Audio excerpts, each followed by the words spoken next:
Okay, so recording now. Right. So probably first thing to talk about would be Obi-Wan Kenobi, since that happened like soon as so. Yes. Yeah, it I heard feels you like didn't it's already go over for it. or whatever. It was like it happened. It came and left, and I was kind of like, oh, Yeah, same here. It wasn't that big thing like Mandalorian or even Book of Boba Fett. I sort of had an impact. Obi-Wan Kenobi didn't really have an impact for anything. no, it Just was sort of there. weird. Yeah, it was like hyped up as this big thing, and then it kind of just it went with the wind, and it's just gone. I don't Yeah. know. You were right with that though, with your video not looking forward to Obi-Wan Kenobi. It's just Yeah, I think that's like I was just kind of like I had like tempered expectations. I was like, I'm not really going to whatever go into this with like whatever huge expectations for it. And I think that's why I wasn't like overly disappointed. I was still like kind of surprised by how bad it was, but I was like, it yeah. was worse than I expected. But I Mm, still like, and I didn't like really hate it at all. I was just kind of like, yep. yeah.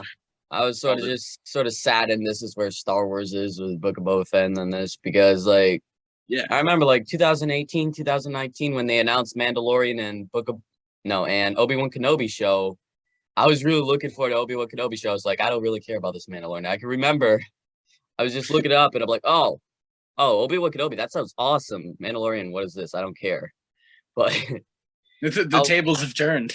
yes, they have. They have really turned in the past 3 years. But Obi-Wan Kenobi, just I wanted to see everybody again. I was just really hyped up to see the Inquisitors until I actually watched Rebels and got And they really don't do anything. they don't do anything, no. But they look They just fly cool. around with their helicopter lightsabers or And that whatever. was that I think all the lows and stupid things that you have in Obi-Wan Kenobi don't come close to flying with lightsabers. Just stupidest moment in all of Star Wars, I would say. Yeah, I think they really tried to not use the double-bladed spinning lightsabers in Obi-Wan to the point where the characters acted like they didn't actually have them at all.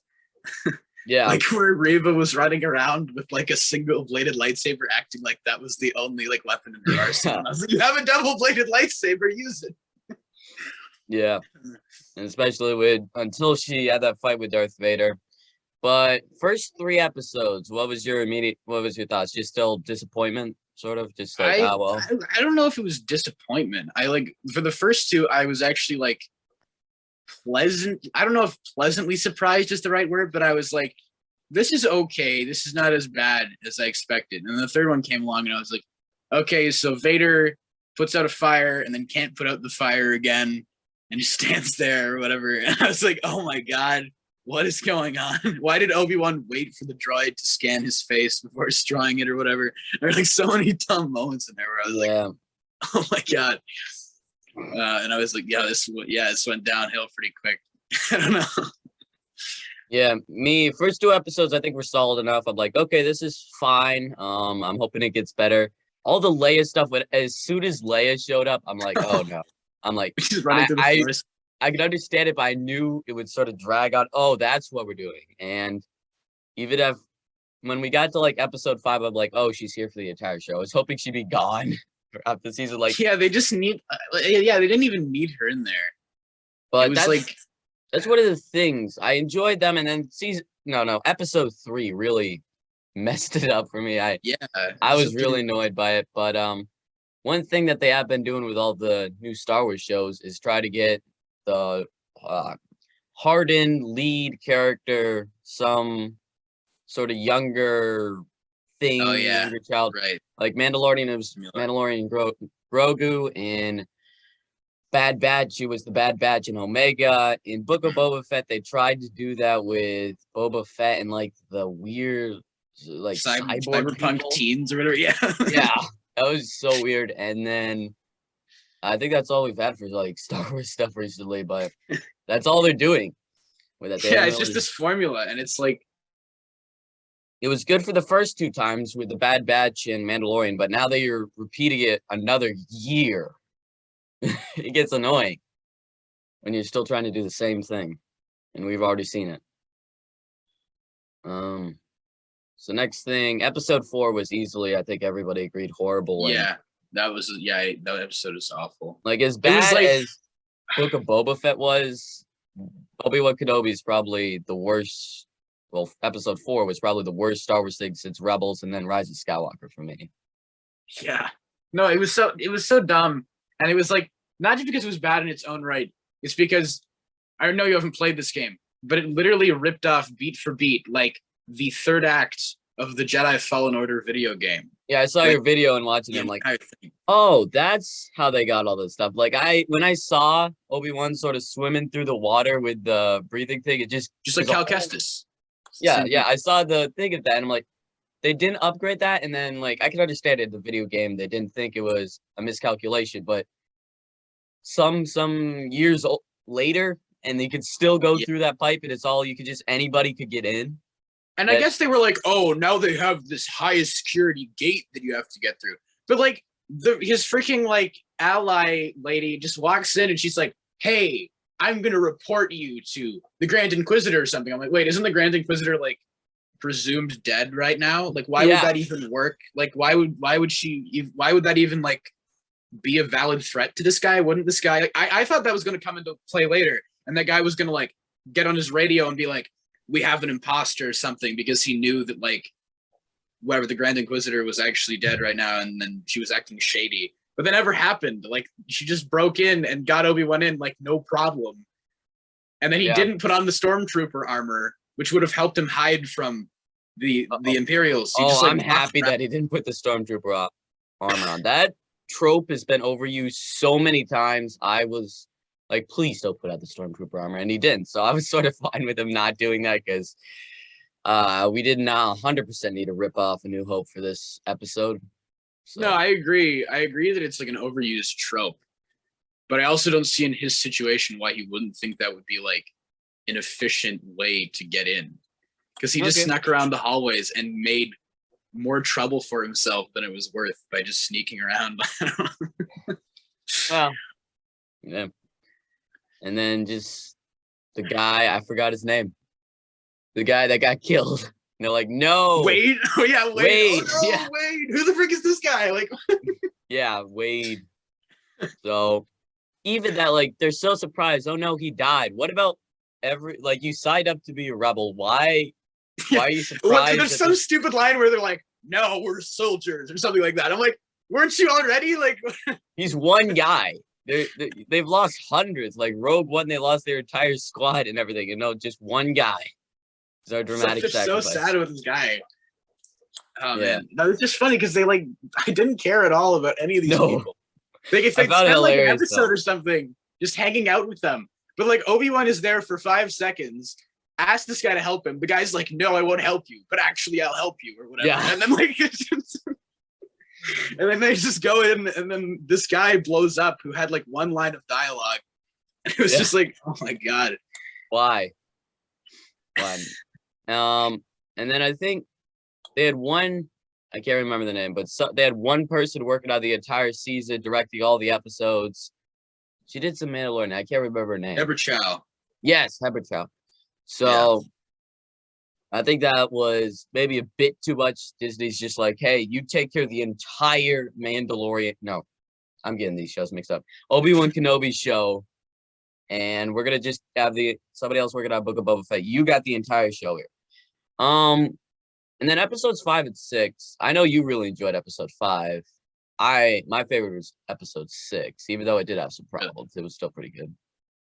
It's the I don't know if I'd say I really enjoyed episode 5. There were things in it where I was like, I liked that in concept. It wasn't necessarily that good, but like I liked the flashbacks I like the concept of like flashing back with Obi-Wan and Anakin, seeing them training, and then also paralleling like the story that is going on currently between him and Vader. Like I actually kind of liked that, but it was just like kind of dumb. Like Rava's there and she's got her whole backstory or whatever. Yeah. And it was like, okay, I like the idea of someone like being planted within the Empire trying to take out like a superior officer or something. Like, that's kind of interesting. But then it didn't really go anywhere. And then she somehow is like survives like 5 stab wounds And it's like, One thing that we'll get to Miss Marvel later, but I found this hilarious that I went in 1 week. I went from three people in Star Wars. No, 3 times people survived, stabbed through the chest with a lightsaber. The Grand Inquisitor, Reva as a child, and then Reva in real life, like currently. yeah. And then in Miss Marvel, there was like this one guy in like episode 3 that got stabbed right here in the chest and then fell off like a 2-story building and he died. That is like, kind of amusing. Yeah. It's like, yeah, oh, it no. is. I just go from Obi-Wan where they're surviving no matter what, and then Miss Marvel, they immediately die. I'm like, you guys have lightsabers and you have plot armor, I guess. Lightsabers are insufficient, I guess. You need You would like something burn better. through your organs. You're dead. Like, Yeah, you're dead, but somehow Reva survived twice and the Grand Inquisitor survived. So, and I don't have a huge problem with that happening. Like Darth Maul survived. Darth Vader survived, but Reva survived. The Grand Inquisitor says he survived because of his rage. he was angry or something. Yeah. He was angry, and Reva, as a child, sort of did have rage because she was angry at Anakin. But after, Second stab after would she's on the same Tatooine spot. and she sort of forgives everybody, she's done with rage. She sort of turns to the good side. Shouldn't she die? Yeah, exactly. That's what I thought they were gonna do, because they were like, "Oh, it's rage that fuels us," or whatever. And then she finally lets go of her rage. I was like, "Oh, you're gonna die now, right?" And then Obi-Wan's like, "Whoever you choose to be now, that's up to you.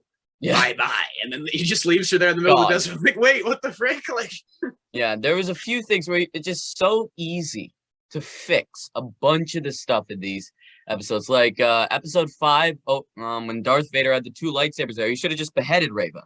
yeah, like Count Dooku, exactly. Yeah, that's what I was hoping. I was hoping like, yeah, we're gonna call back, and then no. But I was hoping that would be happening, and then you don't have any of the problems in episode 6 with Reva sort of attacking Luke for no reason. I still don't understand. I've seen the 6th episode twice now and watch a bunch of breakdown. I still don't understand why she's going after Luke. Because what they're trying to imply, at least my perception of it, is she's going after Luke because she wants revenge on Vader. And then she knows that Luke is Vader's son somehow from the very vague message that Bail Organa sent, where he was like, "We must protect the children on Tatooine," or something. And then she just somehow deduces the fact that Luke is Vader's son and then goes to kill him. And that makes no sense at all. That makes no sense. And even if, now that she's alive, she could just be caught by Darth Vader. She'd be like, "Oh, wait, you have a son." And like before New Hope, Ear to New Hope. And it's a dangling plot thread that like Reva was my least favorite character of the show. I know the actress was getting a bunch of hate. Yeah. The acting was it was pretty bad, to be honest. I didn't really like the acting. No. Like 5 and 6, the acting was fine. But just the way that they wrote the character and a bunch of her things that just don't make sense. Like she's tried to kill people in the first 3 episodes, and it's revealed she was actually a Jedi.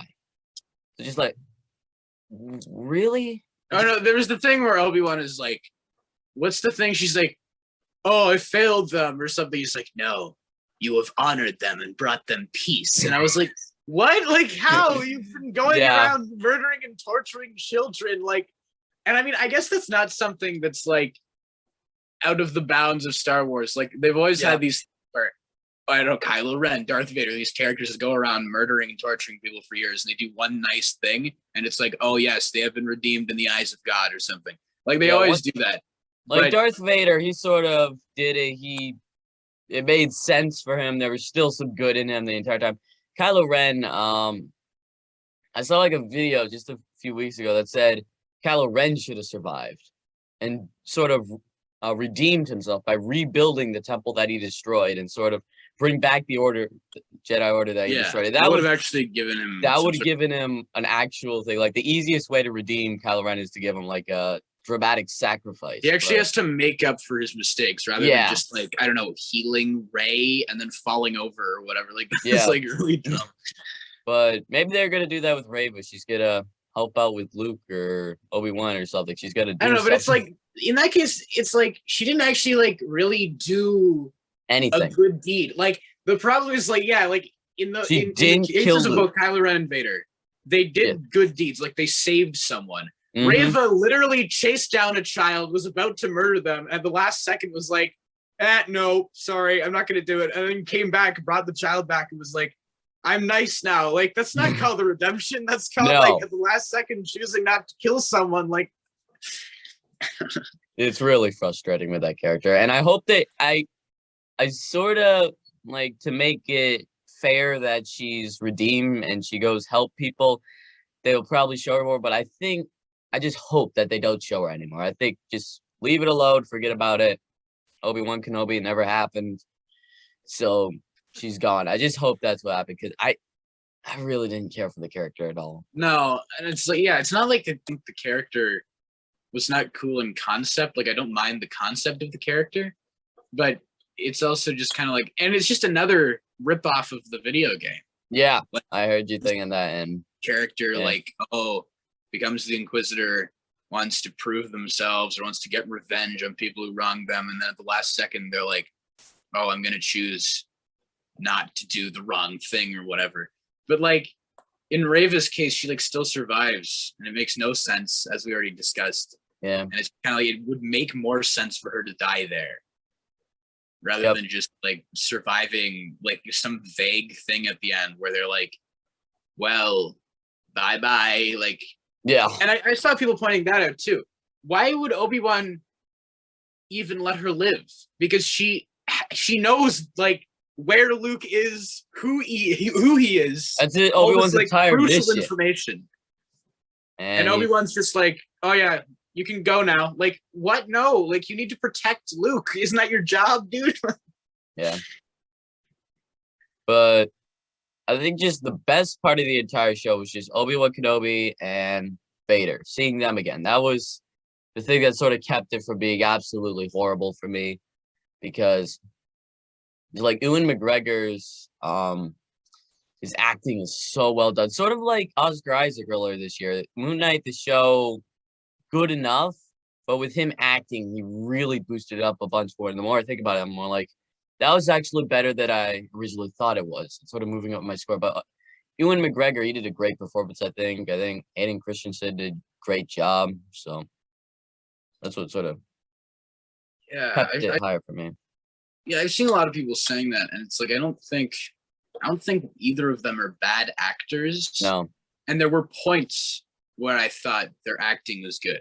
Like when Obi-Wan is like, I'm sorry, Anakin, or whatever, and he's crying, I was like, okay, that's actually like pretty great acting right there. Then also when he sort of realizes that Vader's alive, just his facial reaction. Yeah. No flashbacks or anything, just seeing his face. Yeah, and then the scene that I talked about, like in the beginning where he's watching Luke or whatever. Yeah. I like that a lot too. So there were like small, very small moments that I liked. But I just like, it never felt like it justified its existence at all. Like he just showed up, Vader, whatever, like came out of the woodworks, had a fight with Obi-Wan. They had a Rebels ripoff scene. And then Obi-Wan like left him there alive for some reason, walked away. And then Palpatine is like, you should not go after Obi-Wan anymore because your thoughts are clouded or something. Like, wait, why would you tell him not to do that? Because like he's literally an active threat to Vader. Why would you not want to annihilate Obi-Wan and ensure that he's not a future threat? It's just like, give up. Bye. Like what? Like that makes no sense. Yeah, like, because Obi-Wan's probably the #1 threat because you'd think Yoda would be it, but Palpatine defeated Yoda. Obi-Wan Kenobi has beaten Vader twice now, and Palpatine's like, you know what? No, don't fight him anymore. Yeah, he's literally an active. He's like the only person who's ever been able to put a finger on him. Yeah, and Palpatine's like, no, don't do it. And that's just like, this is really lazy because they're like, oh, they can't fight each other again before A New Hope. Here's how we explain that. Yeah. And he's just like, this really like really bad way to try and explain away why he didn't fight Obi-Wan again. Like, I don't know, it's just so weird. Yeah. And I think my favorite part of the entire show is just I saw the Rebel scene with Vader's face up, but you've seen it in live action. It's different. I enjoyed it. It was my favorite part, just the dialogue between the two of them, Vader and Anakin and Obi-Wan. That was my favorite part. That's sort of what boosted episode 6 up, the big fight, even though the actual fight wasn't as good. It was the talk, the dialogue, seeing the closure with Obi-Wan Kenobi and Luke, and him finally saying hello there, and then the closure with Qui-Gon Jinn. That's what I was just hoping for. Like he said, hello. I did I not saw like so many that memes on him just saying hello and not hello there, and then he said hello there. That was, and it just put a smile on my face. See that? Yeah, I don't blame you for liking that. I definitely, like, I guess it's not the worst part of the show, but yeah, I just didn't really get that much out of that. Like, I was just kind of like, a lot of the dialogue felt like it was this weird, like, self-referential winking at the audience thing. Like the part when they're like confronting each other, and then he's like, "I will do what I must." It was like, oh, hey, remember that line from Revenge of the Sith? And then Vader's like, "Then you will die." And I was like, oh, remember that line from Rebels? Like, the whole scene felt like this really weird, like, they were trying to be like this grandiose, like, powerful moment, but I was like, you're not, because you're just like this was already done before and better, in my opinion, at least. So I didn't really like, I didn't really feel much when I was watching that. Like, I just don't really know what the point was. Like, what did Obi-Wan learn? Like, how did he change? Like, he just like hung out on a planet and he got bitter, and then he like trusted people again and learned who Vader is, and then he forgave himself somewhat. But I'm like, I didn't really need to know that. Like, I just kind of assumed that he just figured himself out off screen. Like, I saw people being like, oh man, it really explains why he calls him Darth in A New Hope. I was like, wow, I really needed them to explain why he calls him Darth. Like, I don't, it's just... Yeah, I think there's been quite a few books and comics on his stuff at Tatooine. This book called just Obi-Wan Kenobi, it was pretty cool. It gave me enough closure. I didn't really need to know this, but am I happy that it happened? I guess so. Like, at the end of the day, my score would be a 5.5 out of 10. What do you give it? I don't like when it was halfway through, I was like, this is like a 2. I really don't like this show. Nah, I really did not like it. When it was halfway through, it was like a 6 for me. It was solid enough. I was like, for me, it was like a 5 or a 6, like going off of the first 2, and the third one came along and was like, oh god, I think I can tell this is going downhill. And then like, I thought like 4 was like awful, and then like whatever, 5 was like okay, I guess, by the standards of the Obi-Wan show, which is like not very high. And then I don't know, the 6th one I didn't really like. I don't know, it was just not very satisfying for me. I think I'd give it a 3. A 3, yikes. And that's me being generous, because like, if I were to go off of like how much I really didn't like it, I would give it a 2. But I'm like, there were like some things that I kind of liked in concept, but even they weren't that good. It was just so cheap. Like the whole production felt so like rushed and like whatever, cobbled together. Like, yeah, I was like, seriously, like how can you make a show based off of Obi-Wan Kenobi, one of the most popular like fictional characters, and have it look this bad? And this is what Disney needed. They needed this win because a bunch of people that don't even really care about Book of Boba Fett or Mandalorian, they decided, hey, you know what, Obi-Wan's back. I'm going to check this out, because this was their big chance. Everybody sort of knows Obi-Wan Kenobi if you like Star Wars. And since this is probably Disney's biggest fail for Star Wars as of, Disney Plus, it's just very disappointing for Disney and for Star Wars, because they're rushing out all these shows, all these movies and everything for Star Wars, and especially Marvel. We'll get to that later, but just going quantity over quality with Star Wars, even though Star Wars is simple knowledge. You just give it more time. They gave it barely any time. Yeah, it just felt so, like exactly what I said, right? It was like going off of like how rushed the production was, and like all this weird stuff with the script being rewritten, and I was like, oh, like that's not good. And then it did not end up being good at all. I was like, what is this weird monster? I don't know. One of the things that we didn't talk about, the score, as always, for Star Wars shows was Good. great, excellent. I'd say I liked it. It was weird. Like, I liked the main theme. I liked Obi-Wan's theme. Yeah. I've listened to that quite a bit, and then I liked some like the tracks for the villains and stuff. Mhm. And there was it was cool. But I've seen people saying this, and it's kind of like, I don't know if I entirely agree with it, but they were like, there's not enough classic Star Wars music. And I was like, that's kind of true. It felt like I wouldn't have really had a problem with it if they didn't do this weird thing in the final episode where it felt like in the last like few scenes, they just like crammed in all these old like Star Wars themes. Like they played Leia's theme and the Force theme and the Imperial March. Yeah. It all felt so like, it was also like kind of just like the dialogue, almost like this weird like wink to the audience thing. Like the ending to the Vader Palpatine scene felt so corny, where he's just like, my loyalties are only to you, and then he turns off the hologram, and then the camera pans out. It's like da da da da da da. Like Yeah. it just felt so like, I don't know, like weird. Yeah. Oh wait.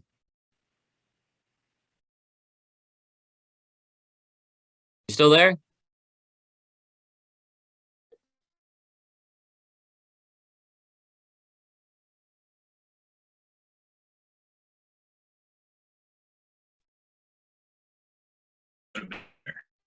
I sort of cut out there for a minute. Yeah, you cut out too. We both Yeah, cut I out. said that there's only like 10 minutes remaining for this, so we'll have to get another one. But Okay. yeah, that's the music.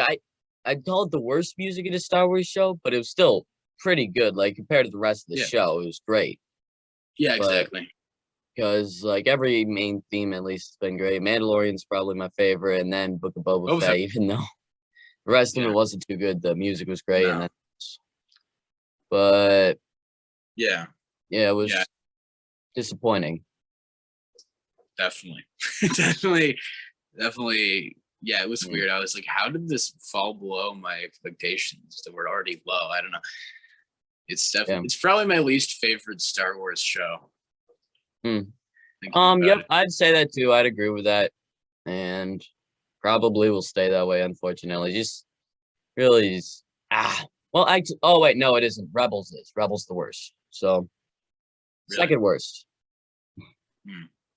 Yeah, I think I like Yeah. Rebels more. Because I like Rebels in the later seasons. I agree with you. The first couple are kind of like bad. yeah. Another thing, even with Clone Wars, when people say Clone Wars is the greatest animated show of all time, I'm like, no. I think you're getting it. You're just remembering the amazing stuff, which it does have amazing stuff, and I can agree with Yeah. that. But when you have the lows of Clone Wars, they're really, Very really low. bad. So Yeah. they have amazing highs and amazing, just really bad lows. So it's sort of a medium show for me at the end of the day because of just the inconsistency. Yeah. That's totally fair. Hmm. Yeah. I don't know. Obi-Wan just not great. Not good. did not live up to the hype. No. No. Not good. And just for the future Star Wars shows, like Andor already looks better than Obi-Wan Kenobi, the cinematography and know. everything. And it's disappointing. You have this guy from Rogue One, which maybe somebody will care about, but I don't think anybody really cares about. Random guy from Rogue One. And then you have Obi-Wan Kenobi, this giant character. And how do you, it sort of seems to give more money to the random guy from Rogue One than to Obi-Wan Kenobi, this show. Just, I don't even think that's the case because it's weird. They had a very high budget. They actually had a higher budget for Obi-Wan than they did for Boba Fett. Oh, they did. And Boba Fett actually looks better. Yeah, it does. It does. It was shot better than Obi-Wan. They had like a bunch actually had a higher more budget. creatures and monsters in it, like with the Rancor and with all the different like what was that thing called? I don't remember. The first episode they had like the sand monster and all that Oh, yeah. stuff. You had the money for the Black Chrysanthemum, you had all that stuff, and then Obi-Wan Kenobi had a bigger budget. I don't really get that. And I couldn't even see what was happening in it. Yeah, like, it was sometimes so I'm like, dark. what is happening? Yeah, it was weird. Like Boba Fett, even though I didn't love it, like there are some striking visual moments. Like I remember the forest or whatever where Luke was. Like I'm like I Yeah. remember, like that's a striking image. Obi-Wan had like gray, and gray. Like there was no like color. It didn't pop. Like it was just so like drab. And I was even looking forward to like even you think it episode what was it, episode 2 when you have the like sort of like Tokyo inspired new city, and it just once again we're black. Just nothing. Yeah. Gray's That black. was where it could have popped. And then Yes, it it like could've. still was gray. It Yeah, was it's so strange. weird. It was so And bizarre. even- And I think it might be because they spent most of their money on getting the actors. Like Yeah. Ewan McGregor and Hayden Christensen. Like I feel like that's where they sent most of their that's where they put most of the budget. Because like Yep. the actual show looks really cheap. It's like kind of bizarre actually. I don't know how it ended up looking as bad as Then it another did. thing in the script, I forgot to mention this, but episode 1, the plot is Princess Leia gets captured, Obi-Wan comes to get her. Episode 2, Yep. Obi-Wan saves Princess Leia. Episode 3, Princess Leia gets captured. Episode 4, Obi-Wan goes and saves her. And then we Yep. have episode 5 and 6 where they're escaping Vader. But Episode 5 and 6 stuff actually happens, and for like 3 episodes, nothing happened. Basically. yeah, because when you have a show that's only 6 episodes and you repeat a 1/3 of your show in the next 2 episodes, so 4 out of 6 of your episodes are just Obi-Wan Kenobi gets Leia gets captured, then it's like they're squandering for time, like, oh, we need to come up with something, but they have nothing compelling to come up with. No, there wasn't really like a plot. Like there was like a plot between Obi-Wan and Vader, and then they were like, oh, we've got to stretch it out. Yeah, To, like make it fit within the TV show format. And then it was like you had like I'd say like 3.5 episodes where like almost nothing happens. yeah, Like because the fourth, I saw someone did like a movie edit of the show, and he just completely cut out the 4th episode because literally nothing happens in it. yeah, Like it's plot really doesn't move forward at all. no. It's just like, and I think I read like the original writer. There was a guy they hired who originally wrote the movie when it was going to be a movie, and he Yeah. said he wrote like the first episode and the last 2, and I'm like, that makes sense because that's Yes, it where does. it actually happens. And then the rest of it, they brought in this guy who like doesn't know anything about Star Wars or whatever, and then like he just like stretched out the show or whatever. It's so strange. Yeah. So I think this actually probably would have been better as a movie, even though, getting all that going, getting trailers, promotion, bigger thing, but still, like, I just think the appeal of people wanting to see Vader versus Obi-Wan, and that was my big draw for the show, where like all the posters and everything on Disney Plus, you have Obi-Wan Kenobi standing there, and then there's a lightsaber. You have Obi-Wan Kenobi, and then there's Darth Vader doing this with his lightsaber in the background. All the posters, all the advertisements were like, this is Obi-Wan versus Vader, and they're all set on Tatooine, and then they fight on this random planet. But it's just when that's your only really motivation to like, I think people will be interested in seeing that, which a bunch of people were interested in seeing that. It's just like, hey, how about we do a show? And then this doesn't work as a show too well. It probably could work a lot better as a movie. And it's weird because with most of these shows, and we'll talk about this later, I think, with Miss Marvel or whatever, is like they need more time almost. And this one felt like it was too stretched out. Yes. It's strange because like my problem is like most of the time, like, oh, they're only 6 episodes. They're like too condensed. But with this one, I was like, at max, it should have been like 3 episodes long. Like it doesn't feel like there was enough material to warrant like 6 episodes. Yeah.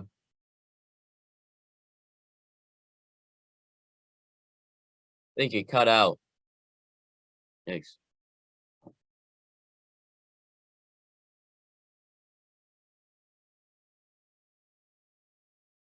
Okay, I don't know if you could hear me, but you cut out.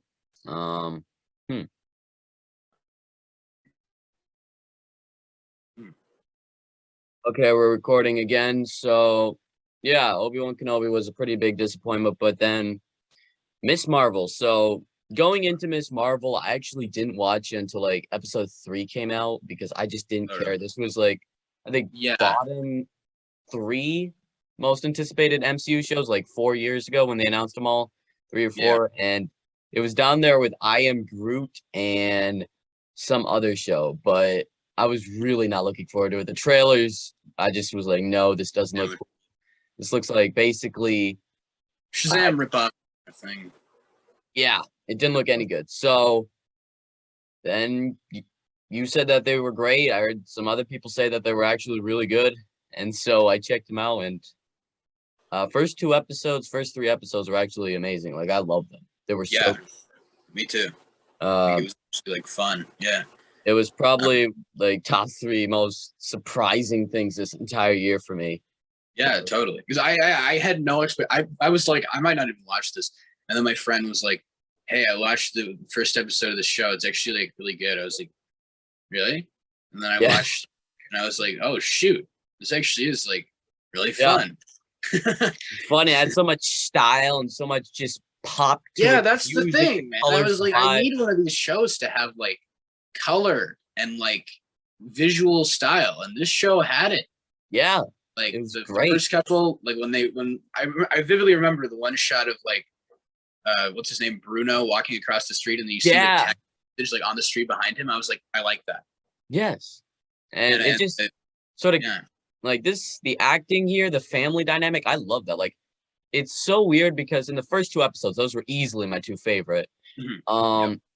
Even though she's talking all about Captain Marvel and, like, all of the Avengers, it didn't feel like a Marvel show. No, it didn't. That's why it felt sort of like maybe some sort of I don't know, some sort of teen adventure sort of thing. Yeah, it was like within the Marvel world, but it didn't like rely on it. It was like this thing on the back burner that they were able to kind of draw humor from and stuff. And that was another thing. I never really found the humor to be, like, annoying in this. No, it never really got annoying to me. No, it was always, like, sort of, it felt natural. Yeah, it wasn't like, it was, like, naturally coming from the characters and their dynamics, and it wasn't like this kind of forced, like, humor, like, we have to say a joke right now. It was kind of just, like, generally, like, a humorous show. Like, and like, I liked the whole dynamic with her friends and her family and everything. Like, it was just solid. Yeah. So, and I liked the music too. Yeah, the music that they. Yeah, and I really liked the I liked it, like, the culture. And, like, religion actually played a part. It wasn't just, like, some thing that they, like, touch on briefly and kind of shove to the side. Like, it actually played a part in the story, and, like, you have the culture mixed in with the music as well. Like, I've listened to the main theme so well.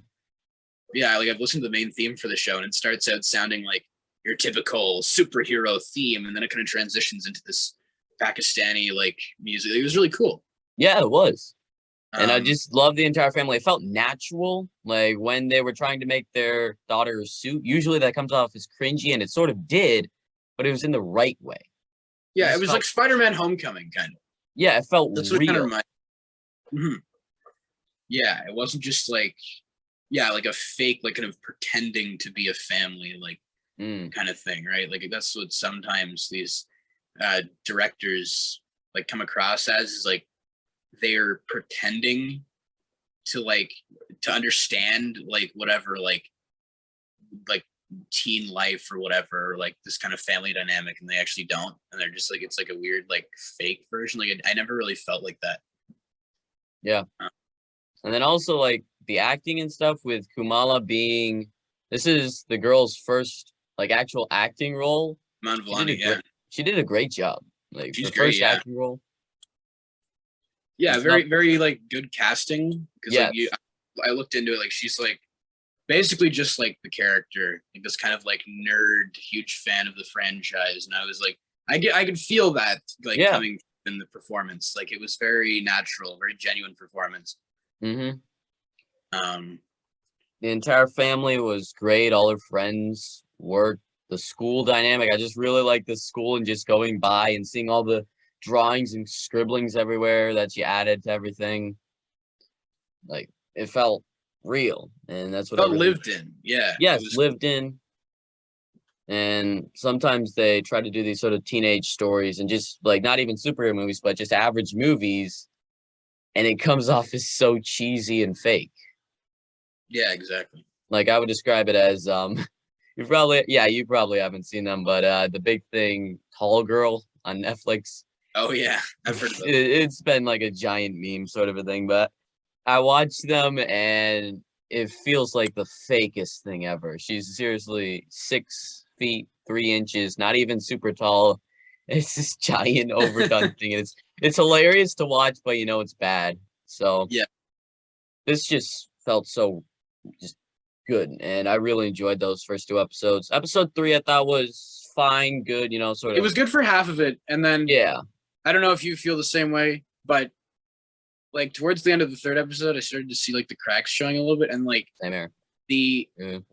I did not like the villain plot Yeah. line. Like it felt like, correct me if I'm wrong, but they have like these two villain factions. They have these Jin, what I'm going to refer to them as demon super soldier people Yeah, sure. that like want Kamala's bracelet or whatever Mm-hmm. to cross their world over with Hajj or something.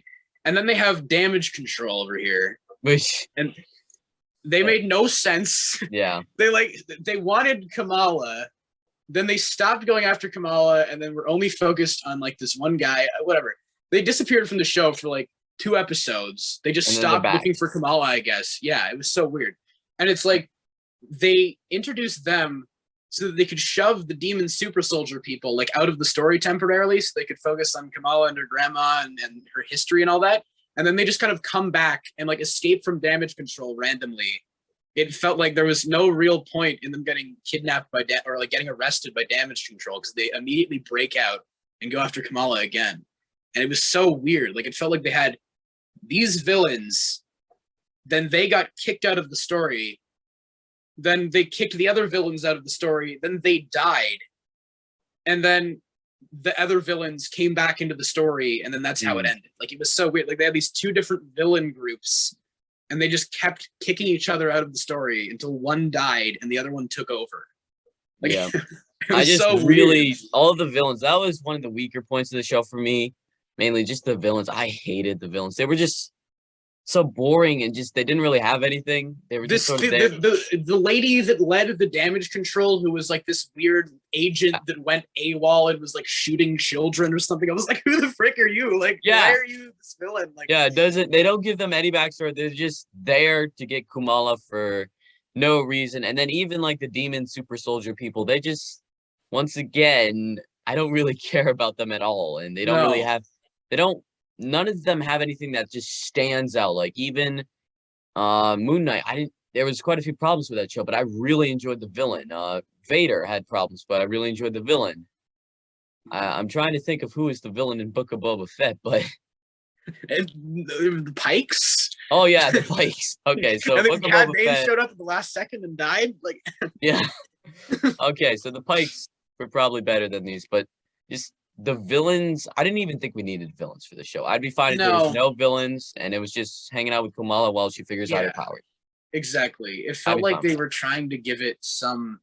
We were trying to give some external threat, and That it we didn't felt need. very forced. Yeah, and like it was like this background thing that I did not care about at all. When it was focused on Kamala and her family and her friends and her own relationship with everybody, I was like, I like this. Yeah. Like I've had this same feeling about every Marvel show, is when it's focused on the people, it's when I like it the most. Like even Falcon, which I like pretty much everything about, it was best when it was just focused on Sam and Bucky drinking beer, fixing a boat.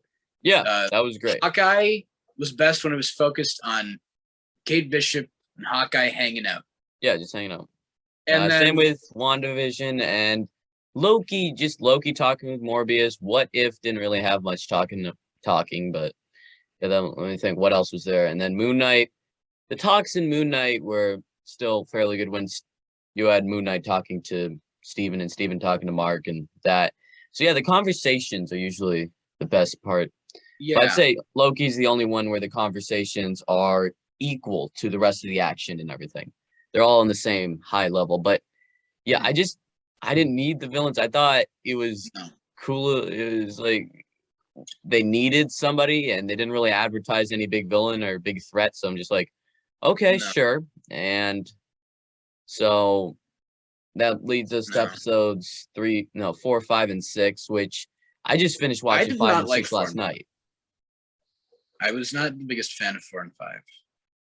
Yeah, 4 and 5 were it's like the show really started like at 8.5 out of 10, Yeah. really high, and then they sort of dropped to like maybe a 7, and then they went down under the 5, probably in the 3 or 4 range, maybe 2 range for I'd say 2.5 range for 4 and 5. They're just 5 I liked aspects of. I liked them showing the partition and all that. Like that was good when it showed like her great grandmother or whatever going through that whole experience. Like that felt kind of like very real and like unsanitized, which it typically does in these shows. But then I was confused by like what was happening, because in the 4th episode it ends, the demon super soldier people attack her. They like stab her bracelet thing. yeah. And then she It gets explodes. sent back in time. But then in the next one, it's like her great grandmother that called her back in time. Like how? What? I don't think we needed this at all. Like you could have cut that all out. They just took a big change where the first 2.5 episodes are Kamala just figuring out superpowers, hanging out with her friends, their family, and figuring out her culture.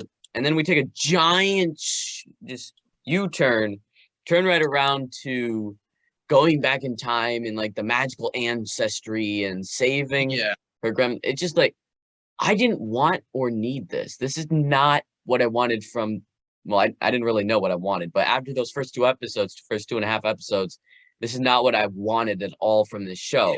It was a large shift. Yes. Very strange shift that didn't really fit. Like, and the whole 4th episode, I was like, what is going on? Like, she randomly meets this ninja guy, and then he's like, here's my ninja club. And then they like explain what the villain's plan is or something. I was like, wait, what? And it was so like bizarre and like rushed. And like, they were like, okay, the first 3 episodes, we were just hanging out with her and her family. Now we actually need like a plot, because the show basically didn't have a plot. So they were like, here's these guys, these ninja guys or whatever. And then they have a big chase scene. And then she gets transported back in time. And like basically nothing happened in that episode. I was like, what is going on? And then episode 6, it sort of got back to like being okay, like in the 7 range. It was good enough, but like you have the entire villain's plot, which I don't care for. Yeah, exactly. Like it was weird. Like, and then it was just when they were focused on like her and like whatever the dynamic with her friends and all that, I was like, okay, this is actually kind of fun. Yeah, and brought back really like some of the stylistic touches, like when she's compiling her plan and they show like the images on the chalkboard and stuff. I was like, okay, I like all this. And then they had this whole thing with like the damage control. It was like so corny. And they were like, she was on the radio with the guy. He's like, hey, stand down. And she picks up her other radios, like, send in all the units. I was like, oh my God, this is so dumb. Like, and I just loved it when she was standing there with like her 2 friends, and then the girls, like, I'm recording my TikToks in here. She just shows up randomly. Yeah, and that was like, so funny. I was just like, yeah. And then her brother shows up like, yes. It doesn't really make a whole bunch of logical. Great. Yeah, it doesn't make a bunch of funny. Yeah, it didn't make a whole bunch of sense that her brother could just come in through the window when it's heavily patrolled everywhere, but who cares? It's just fun. That's the kind of goofiness I'm fine with. Yeah, I was like, I don't really care about that. Like, whatever. But like the whole thing with the damage control just felt so like shoved in, because they were like, we need a threat. And okay, this is something I'll say. I thought the ending was kind of stupid with the boyfriend or whatever, where he just leaves. Yes. Yeah. But I like that it ended on a conversation and it wasn't just a big fight thing. Because it's typical, like they had kind of a fight with the damage control people, but I liked it like it didn't just devolve into a huge smashy fight. It was actually just her like talking to this guy. Yeah. And I was like, I like that. I like when they're smart enough to end it on a quiet note. So I was like, I like that. But I was also confused because she was like, your mom gave up everything to protect you. I was like, I thought what she did was like transfer her powers to him so that he could continue her mission. Yeah. Like of being evil. But then they didn't really go anywhere with that. He just kind of like created a bunch of like green crystals that almost poked some people. And then she was like, no, it's okay. leave, and then he just went through a hole in the ground and met up with the ninja people, and I was like, oh, okay, like what? Like they had a plot with these villains and how they were planning to whatever create some portal, like who cares? And then they were like, no, now the damage control is here for some reason. And it was so messy. Like I was like, and it was also sort of hard to follow with that. Like, why did they want to get to their homeworld and then damage controls? It's just a big mess. And they didn't need that. I don't even know what I would do with the guy that went away to whatever country to find the ninja guy. I don't know what you would do with him.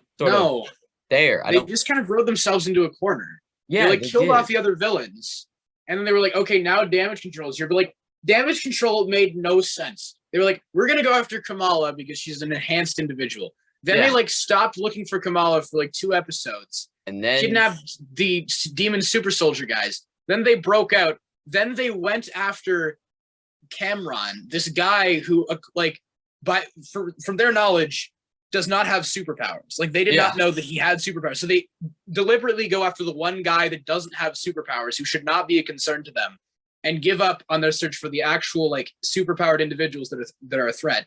They blow up a corner store, and then suddenly they're like all involved. Like the beginning of the 6th episode was so jarring. They were like, we're blocking off all the streets, we're invading all the buildings, we're fighting these guys. I was like, wait, where were you for like 3 episodes? Like where did you go?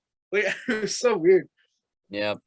And then just I felt just so disappointed, even though I just was really excited by those first 2 episodes, first 2.5 episodes.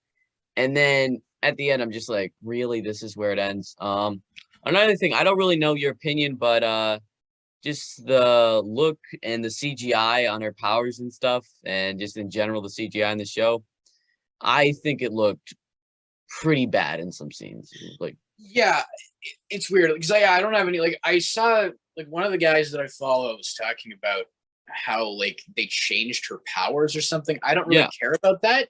I kind of liked that it was something visually distinct. Like I didn't mind it in the first few. I kind of liked that it was this weird like crystal thing, and it wasn't just like another laser or something. But like, I do agree in the last one when she's like jumping around or whatever, and she's like big or whatever, like it looked really bizarre. That looked really weird. I forgot about that. When she got big, that just looked so wrong. It was like her head was too small or something. There was it looked weird.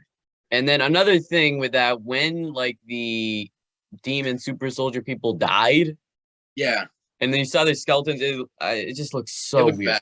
Yeah, but I think the reason that the CG for Marvel stuff has been off, like people were talking about Thor: Love and Thunder, there's a few things that are off. She-Hulk, it's because once again Marvel is rushing out so much stuff this year. Yeah, it was disappointing. Like I liked whatever once again, like the last episode of Miss Marvel kind of brought it back to what I liked. Like the 4th and 5th episodes were almost devoid of everything I liked about the earlier ones. Like the fun dynamic with her and her family and friends, the cool stylistic touches, they were almost completely gone. And the 6th episode came around and it brought back a lot of what I liked about the first 3, but then it also kind of like had it had to deal with the baggage of the last couple, where they suddenly introduced like a bunch of plot lines and then they ended in kind of an illogical way. Like this guy just went off with the ninja people, I guess, and then damage control, the lady who led that operation went crazy and got arrested or something, or got fired, and then she's just going off being a superhero, which I like. I like the scene with her dad where he's like, whatever. Yeah, I really enjoyed that. Marvel. Yeah, that was good. And then they had the weird scene where he's like, "You're a mutant" or something, and they played the X-Men theme. Yeah. Oh well. It's like, Marvel's just basically like, hey, you know what? We could say mutant now, so let's say it and let's play the theme. And I'm just like, it was silly. It felt like all this the weird things 1 week later, and then we get to see, oh, she's a mutant. Oh, okay. I didn't really need to know that. No, it doesn't matter. It's just it doesn't matter in the long run for me at all. No, it just felt kind of silly. Like they're like, oh, we need to set up the next movie or show or whatever. Like I was like, she's an X-Men. Like I don't really care. Like and it was the same thing with the credit scene, which like I was very confused by, where Captain Marvel just like appears or something and runs off camera. Like what even was that scene? Like I was just so confused. It's just I know they had to set up Captain Marvel somehow because, of course, it was already confirmed like before the show even came out that Miss Marvel and Captain Marvel and I think the girl from WandaVision, I forgot what her name was, Monica Rambeau. Yeah. They're all going to be in the Marvels, and I was like, okay, because the Marvels, I was not looking forward to it all. Now that we have Kamala in here, it might be better, but still, yeah. I just it'd be so cool. What I'm most looking forward to, most anticipated scene in the Marvels right now is Kamala meeting Captain Marvel. That'd be fun. Yeah. So yeah, like that's the thing that I liked about it. Like I like Kamala. Like she's actually like a likable character who does good deeds. Like that's something that I like all these other heroes or whatever, they go around and they're just saying like snarky things and they're like joking killing around people. Innocent people are getting hurt. Yeah, exactly. But I like that, like, even in like high stress situations, like even in the episodes I didn't like the fifth one where they're creating the weird portal, like you see Kamala on the side trying to help a bunch of people out of this building. I'm like, yeah, thank you for showing the hero doing good deeds and being a genuinely nice person. Because heroic things. Yeah, exactly. And so yeah, it was weird because I didn't really understand. Like, she was a likable character, but I was also like, did she really have like an arc? Like, did she really change over the course of the show? She was just being herself, but now she's got powers, basically. Yeah. So I guess that wasn't really that much of a problem, but I was kind of like, didn't really grow or change that much as a character. And I also felt like the relationship with the mom and grandmother was really like rushed. Yeah. They were like, they like have some weird disdain towards each other, or the mom specifically has some disdain towards towards Kamala's grandmother. And then in the fifth episode, they have one conversation or something where they come to a mutual understanding. But I didn't think they like got over their differences or something. But then at the end of the penultimate episode, they're just like, we're all friends now. We're all happy. I was like, wait, what? Like, did this happen off screen? Did I miss something here? Like, it felt so weird and like, oh, it just happened. Like, okay, that was kind of quick. But yeah, like those things are kind of like minor to me. They didn't bug me that much. I'd say definitely the biggest problem with it is like the too many plot lines. Like that's always my problem with these Marvel shows so far, is there like too many plot lines. Yeah, because they're compressing like probably something that should be around 10 to 12 episodes into this little 6-episode period. And it's weird because they're like giving She-Hulk, I think, 9 episodes. Wait, really? Yeah, they're giving She-Hulk, of all things, 9 episodes. And you give Moon Knight, you give Obi-Wan Kenobi, you give Book of Boba Fett, and you give Miss Marvel, all 6 episodes. I'm like, the Disney isn't afraid of giving them longer shows. Why not just give them longer shows? Yeah. It just felt like an unfocused narrative. Like that's the thing, like Miss Marvel was like a fun, watchable show when it was just focused on her and her family and whatever the dynamics that were going on there. And then when it tried to like connect and have these like intersecting plot lines like Damage Control, like whenever it got back to Damage Control, I was like, oh my God, I don't care. I'm like, tired of this. Yeah, it was so, it's like, and I was like, wait, I thought Damage Control was just like some cleanup crew, but they're actually like a secret government agency and like whatever, subdue like demon super soldier people. Like I was just like very confused. Yeah. But like, yeah, it just feels like if they had given it more time, then it could have been better. Like, yeah, like you said, like 9 episodes or so. Yep. They could have probably ironed it out and it could have been a lot better. Same with just about all these shows, except for, of course, like Obi-Wan Kenobi. Book of Boba Fett, I think, yeah, that was a mess from the beginning, but because it was like 2 different characters. Yeah, it was 2 different. They were clashing right there. But for these two, for the 2 Marvel shows that we had, Moon Knight and Miss Marvel, they just needed more time. And then I think if Marvel had given them like another 3 to 6 months somewhere in there to tighten up the CG, make things look better, and just give them more time to think about things, they could have actually been hitting some more home runs, getting some more people in. looking forward to stuff. But right Yeah. now, people have been like Multi-Universe of Madness had some very mixed reactions. Some people thought it went too dark. Miss Marvel, I really haven't heard many people just in day-to-day life talking about it all. Nobody really No. cares. Thor: Love and Thunder, a bunch of people are like either mixed positive or disappointed by. So like Marvel's taken sort of a nosedive right now because since the Infinity Saga, because they're just rushing out so much. And I think they just Yeah. need to cut it in half and have like 2 to 3 shows a year and 2 to 3 movies out a year. Just simple. Take it Yeah. back. Yeah. They just need to like focus on the priorities in these shows because like yeah, there's always one thing that I like, but then there's all like too much. Like Hawkeye had like the stuff that I liked was with Hawkeye and Kate Bishop, and then they Yeah. shoved in like Kingpin and Echo and No. what Yelena and all this stuff, and I was like, can you like focus on like one or two things and don't shove in all this excess? Because that was my biggest problem with Miss Marvel. Because like I actually liked this show, like I actually enjoyed it.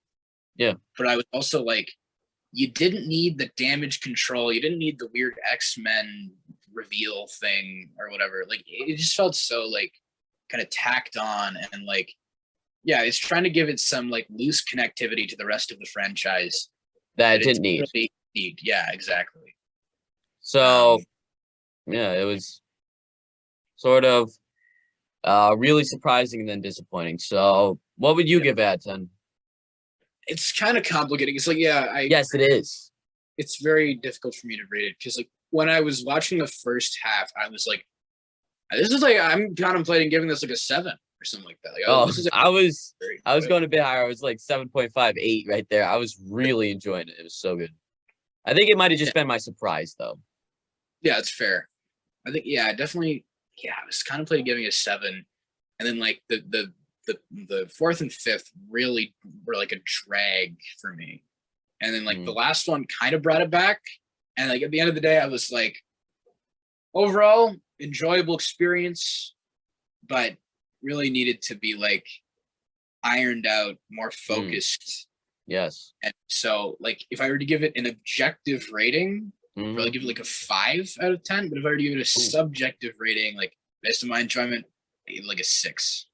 Yeah, I'm going a 6 out of 10 just because like there's so much enjoyment in the first half and then just so I don't care in the second half that it sort of clashes in 6 out of 10 because I really did enjoy it and it was a pleasant surprise for 2 episodes until it went back to what I thought it would probably be.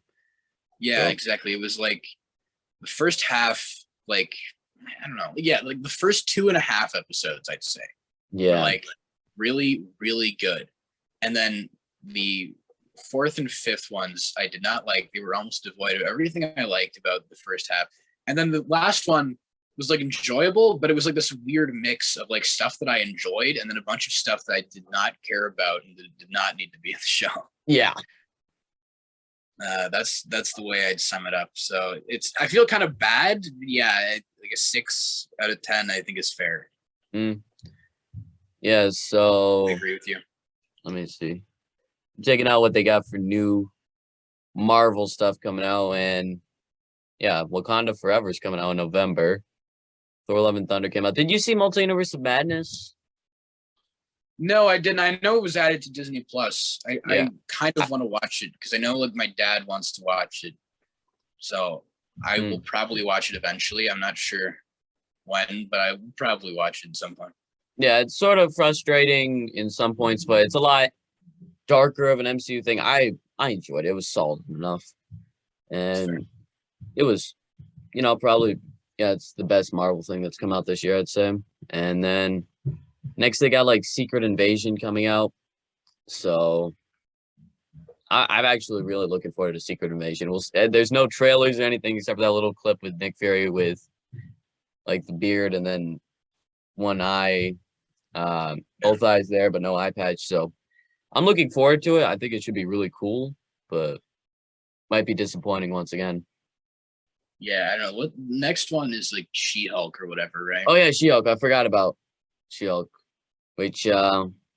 It looks the CG thing looks really ugly. Yes. And they're just saying they came out with like an article on how working for Marvel when you're working with CGI stuff is really painful. And they're saying they're being overworked, and it's just this giant thing of like, Marvel, just cut back, give them more time. That's another thing with the bad animation stuff. It's not necessarily the animator's fault usually, but it's the time crunch that they're given. Yeah, you're 100% right on that. Yeah, but strange. So a big thing that I'm looking forward to in She-Hulk is they said that there's going to be a Daredevil cameo, like all the way back in November when they were talking Spider-Man No Way Home.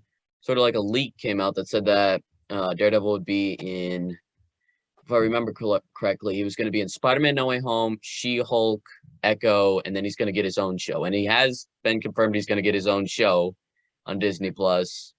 He's already been in Spider-Man No Way Home, so he should be in She-Hulk, and I'm really looking forward to that because that's my number one show of all time, Daredevil. Really? Yeah, I went to Disney Plus and I've been rewatching it. I checked it out last year, like beginning of last year, and it's so well done. Like, it's really given enough time. The characters are seriously like better than the entire MCU of characters. If I had to choose the characters from Daredevil, the entire MCU is Daredevil. Really? Yeah. Watch it. I should. Yeah, that's one. I don't think I've really talked about it. I did a video where I spent so long dissecting it, and then I got like 5 views. That's one thing. Like, it's really frustrating when I put a ton of effort into like a video and then talk for something like 20 minutes, and then it gets 5 views. Like, I talked about the Umbrella Academy show, which you probably don't even know what that is. It's on Netflix. I've heard of it. Yeah, I don't really know what it's about. Yeah, it's sort of like a superhero show, but it's so weird. Like, there's quite a few scenes that are just hilarious. It has a lot of the big thing is they play music while dancing. No, music while fighting, just random music, and they'll have random dance scenes, just random stuff, but it's really quite gory at times. It gets frustrating. I watched the 3rd season like the beginning of the month, and it's really fun at times, but also it's got a bunch of frustration to it. So it's one of those things, like I reviewed the 1st season, it got 5 views, and I did my 20-minute video on it, and then I reviewed the 3rd season, and it got, let me see, 6 views. Okay, better. But that's a frustrating thing here. No, sorry, I sometimes don't have the chance to watch all your videos. I try to watch most of them, but like I've got my new job or whatever on the weekends, so I don't. Yeah, I understand. Yeah, one of those things. I try to put out quite a bit of stuff, so I understand a bunch of stuff isn't really interesting to everybody. I try to just do a ton, so it's appeal to all the audiences, right? Mm-hmm. What about that show that I made a video on, the freaking Lock and Key or whatever? Oh, the Lock and Key. I did check that. I didn't check out the Lock and Key. I watched the video. Just one of those things. I watched the first episode. I'm like, okay. I think it was way back, like months ago, right? I think it was before Moon Knight came out. Might have been in February or something. I started watching the first episode. I'm like, you know what? Nah. But since you said that, I'm like, the first few are so boring. The first few episodes of that show are so boring. And then it's like, it goes so insane that it's like really funny. Yeah. So that's sort of what Umbrella Academy is. Just like every single episode is insanity. Sometimes, like, there's one episode in season 1 where a bunch of things happen, and then this one kid comes back in time and everything is erased that happened, that entire 50-minute episode. And then you get to see the next episode, how things play out, and they play out differently because the kid's there. And it's so interesting. Like, the 2nd season, they get sent back to the 1960s, and each one is sent to a different year. So you get to see, with a certain amount of time that they're given, how they just survive in the 1960s. Just very interesting stuff like that. That's so bonkers that I have so much fun with. Yeah, it's funny. Yeah, like I'm trying to think of like my favorite example of that from Lock and Key show is there's a huge plot line about how only like young people can remember the magical keys, and like adults. Like, I think I remember seeing that in the first episode. Like, the mom had no idea what was going on. Yeah, exactly. Yeah, so the adults don't remember anything. And then they have this plot line where they meet one of their dad's old friends or something who does remember it. And they're like, wait, if only children can remember the keys, then how did you remember the keys? And then there's this line of dialogue where they're like, we found a way to remember. And it's like not explaining the question at all. It's really funny. Yeah, there's some shows where they're just so stupid that you have so much fun with them. Found a way to remember. What? That doesn't answer the question. And let me think. New stuff that's coming out. Oh yeah, I saw Lightyear. So should I just spoil it for you? Honestly, right? I mean, go ahead. I'll so watch it. Here's the thing. In the third act, you know Zurg's there. He's the bad guy. It's revealed that an alternate version of Buzz Lightyear went. He was supposed to go to a planet to sort of save them. He goes like thousands of light years away, finds this ship, and he finds the Zurg bot, and now he's going to find the other Buzz in the Zurg bot to, I'm trying to remember, so that they could say, I don't know, like rule the universe or something. So an alternate version of Buzz Lightyear is the villain. Oh, okay, that's kind of weird. It's definitely a mixed reaction. Some people really enjoyed it. Some people really didn't. It was just one of those weird things where I'm like, oh, wait, what? Because, yeah, a bunch of stuff with that. What else? Jurassic World Dominion. I watched that was stupid, but entertaining. Very entertaining at times. Like the lock and key of dinosaur movies. Yeah. Yeah, let me think. What else came out? I sometimes forget because there's just so much. Have you seen Thor yet? No, I don't really even know if I'm gonna. Really? I might. I've heard it's kind of bad. I don't. Yeah, I might check it out. I like not in theaters when it comes to Disney Plus, but I wasn't really planning on checking it out. Yeah, I wasn't really that excited for it either. But I was surprised by like at least most of the people that I follow or whatever, like they all had for the most part a negative reaction to it. I was kind of surprised by that. Yeah, I got like a group of YouTubers that do their own thing, and they were like mostly like a mixed positive, and then some of them actually said it was like pretty good. Some of them really didn't like it, so it's all across the board. Like the main guy that I watched, he gave it bottom 5 MCU movies. Oh, really? Yeah, so harsh. I don't know. Said there was a lot of strange thing and a lot of screaming goats. So I'm just like, oh, very interesting. But yeah, Fantastic Beasts, Secrets of Dumbledore.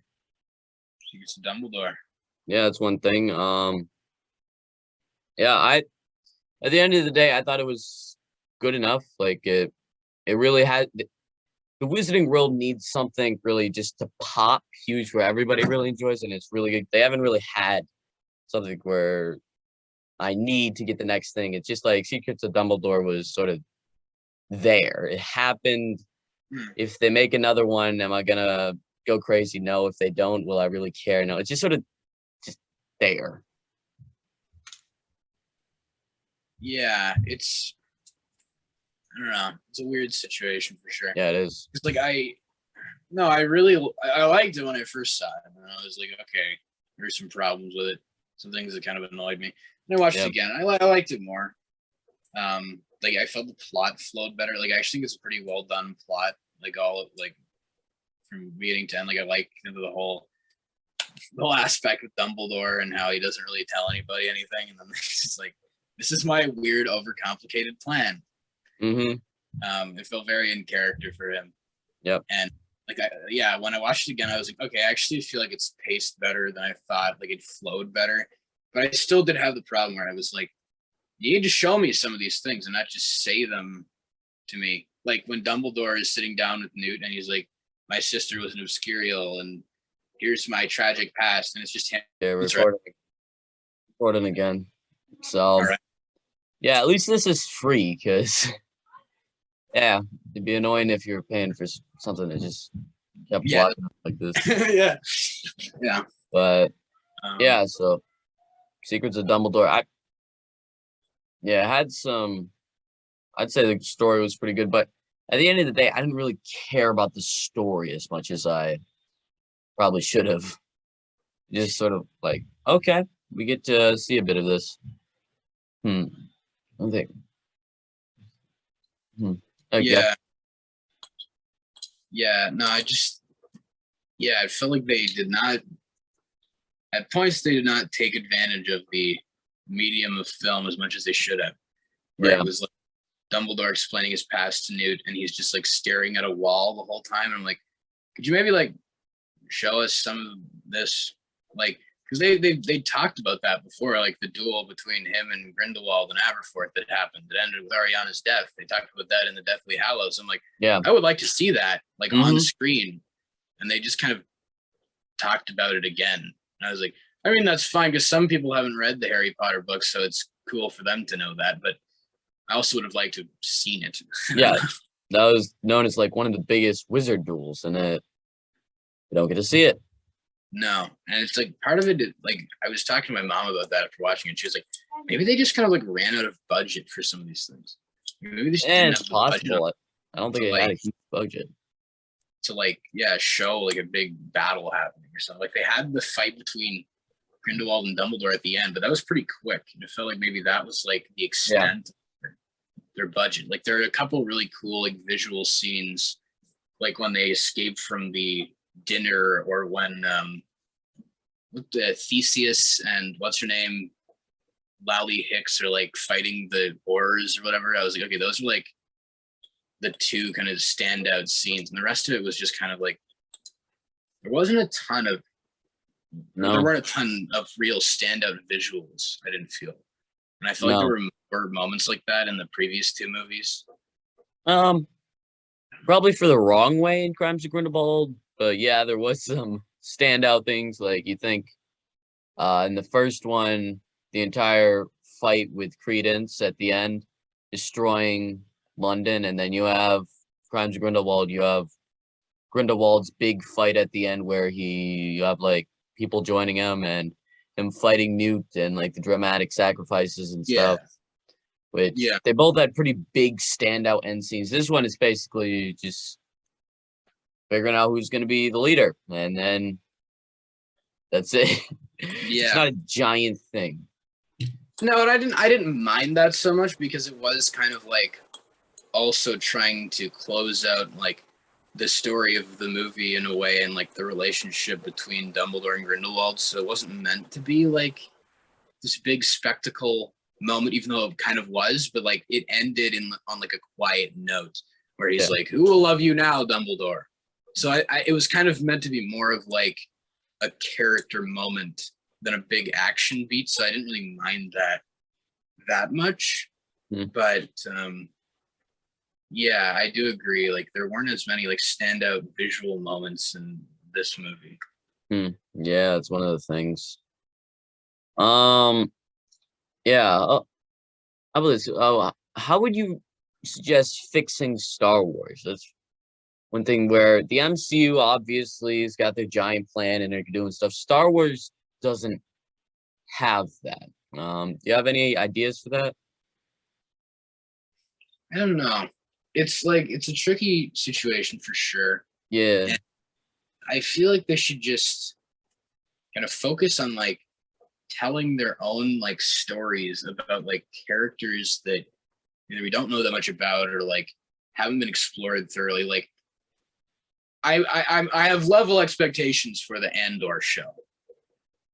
I'm not gonna get like really excited about it, but I'm also kind of like you said, like it already looks like visually better than Obi-Wan. And like as a like that character in general is not one that a lot of people know about, so they can't really like muddy it up with all of this like nostalgia grabby sort of stuff like they had in Obi-Wan, where they were like, remember this line of dialogue, remember this thing. Like there was a lot of that I didn't like, and I don't think Andor can really do that. And like Obi-Wan was also kind of hard to care about because you knew what was going to happen to everybody. There weren't any real stakes, and I feel like that's like you have a benefit when you're focusing on characters whose fates are unknown. Like in the finale of the first season of Bad Batch, when like Kamino is collapsing under the water or whatever, I was like, oh shoot, like I'm actually kind of worried about some of these people. Yeah. Like, I don't know if I'm going to make it out of here. But when Obi-Wan's fighting Vader, he's getting burnt in the fire. I'm like, well, I don't really care. I know you're gonna survive this. Yeah. So I feel like they should just like focus on telling stories within the Star Wars galaxy, but um that don't like have to have any huge like whatever connections, because that's what I was really starting to get annoyed by in Boba Fett, was where they were like, oh, here's the Mandalorian, here's all these people, and it's almost trying to become like, I think we talked about that before. Yeah, we did. Just a bunch of cameos. Yeah, how it's starting to feel like that's all Star Wars is right now. The Marvel formula a little bit, with like all the crossing over characters and this kind of interconnected universe thing they're trying to do with like Mando and Boba Fett and Ahsoka and all these other characters. And like that's what I'm not really looking forward to. Like this, like I liked Bad Batch because it felt like it was focused on this group of characters we don't really know much about. We don't know what happens to them, and they're going through the galaxy basically, and they may encounter people we know, but it's just kind of like this detached story that isn't concerned with having any huge overall connections to everything. Yeah, and it's one of those things where you could have legitimately any Star Wars show, like, and you could have it that there's a bunch of cameos. Like Andor, we could be getting a bunch of cameos from Rebels that we know. If we could just see Luke once in a while, like something like that, they could show, or they could be all new characters. You can't really tell until you actually check out the show. You could go anywhere in Star Wars in the entire timeline and entire universe, and you could have cameos, nostalgia bait, whatever. Yeah. But you can't really tell until you actually watch the show. Yeah, and it's like it seems like they're doing that a little bit with Andor because they've got like, what's her name, Mon Mothma or whatever, like she's in there. Yeah, and it's like, okay, so they're doing that a little bit, but I also feel like that's going to be like part of the plot. So I don't know if it's going to be like that intrusive where it's like, oh, here's just like a reference thing. But I feel like, you know, like Star Wars is not the most complex like story. It never was. It's pretty simple. So I'm not one of these people who's like, I need Star Wars to be this really deep thing. No. You can have like simple messages, simple themes, whatever. As long as like the story works and it isn't just like a reference thing, basically. Yeah, the one thing that I would like to see from Star Wars, other than, of course, I've always wanted to see a Darth Maul movie, Darth Maul show, anything. Like, he's one of those characters that I want to see something from, even though we've had him in Clone Wars and some movies. That's one thing I would like to see, even though, you know, probably it won't interfere with Rebels. I'd like to see him more. But I want to go back, like, hundreds of thousands of years before Episode 1. Well, hundreds, I guess, but back when it was just Sith versus Jedi and just all-out war with lightsabers, where there was as many Sith as there was Jedi, and just this craziness. And that's what I want to see from Star Wars. That'd just be so cool. Like, they could do a good plot, but if I wanted to say something specifically, like if I wanted something for a show, that's what I would want. Yeah, and it seems like they're kind of doing that a little bit with the movie that's coming up. The Rogue Squadron movie? I was thinking the Acolyte. Yeah, that's what I was thinking too. But yeah, that's gonna be a show. So that, and even, huh? No, is it a show? I thought it was a movie. Yeah, it's gonna be a show, I think. Oh, okay. Which that actually is probably better for me. I'd rather get a show of that than a movie, because just general. Yeah, so there's more time. But even then, you don't know if it's just going to be a bunch of, hey, look, it's Yoda. Hey, look, it's Palpatine. Hey, look, it's Mace Windu. It could be totally devoid of any of that, or it could be. I hope it's got Plagueis in it, because he's another character it'd be cool to see in live action. I read the book Plagueis. Oh yeah. I don't know if you've heard of that. I have heard of it. I think I've probably read it. It's fairly good. Like a bunch of the Star Wars books that I read, they sort of just get in there and then, oh well, that happened. But yeah, it's fairly good for a Star Wars book. I know that author also wrote the Tarkin book, which I read, and I wasn't the biggest fan of that. So, the Tarkin book. Oh, yeah, I read that too. It was James Luceno, I think, is the name of the author. Yeah, yeah. I think he also wrote that Obi-Wan book you were talking Oh wait, about. yeah. I think the guy that wrote the Obi-Wan book that I'm talking about, his name is Ryder Williams, I think. Oh, He did a Darth Vader book, and he did like an Obi-Wan Kenobi book and a Darth Maul book. And it was sort of like when I was a kid, I was a huge Star Wars fan. Like I still have a bunch of this stuff here, but yeah. like I was reading the Darth Vader books, and that's where Bass Castle came from. And when I saw in the theaters Rogue One, there was Bass Castle. I'm like, wait, that's the thing from the book. And just Oh yeah, right. it's really cool, and you can have those moments. But yeah, Star Wars, like a bunch of series and franchises have been going back. Like Game of Thrones, I never watched it, but they're going back now. Hunger Games, that's what they're doing. They're coming out with the show that's going back. The It movies, they're doing a movie that goes back to when Pennywise first came to whatever town it is that he's in. And then what else is it? Oh, Lord of the Rings, Middle Earth, they're going back again. Rings of Power. Yeah. So it's just one of those things that a bunch of franchises have been doing, and I guess it Prequels, like yeah. yeah, prequels, like before everything. And I think that'd be cool for Star Wars. Yeah, because they've kind of been sticking to the same general time period for the most part. Yeah, in between like 3 and 4 or 3 and 7, somewhere right in there. No, not really going past it. Yeah, either that, like either between 3 and 4 or 6 and 7, right? Yeah. The Mandalorian whole story is kind of like after Return of the Jedi. Yeah. And then you have like Andor, Obi-Wan, Bad Batch, whatever else. They're all in between the and whatever. So new Bad Batch, Mandalorian. Yeah, I think that's it that they've announced for Star Wars shows. But there's one that they're making with Jude Law or something. Jude Law, I think it's called The Skeleton Crew or something. Oh, something. Yeah, I remember hearing something about. Let's see. Oh, wait.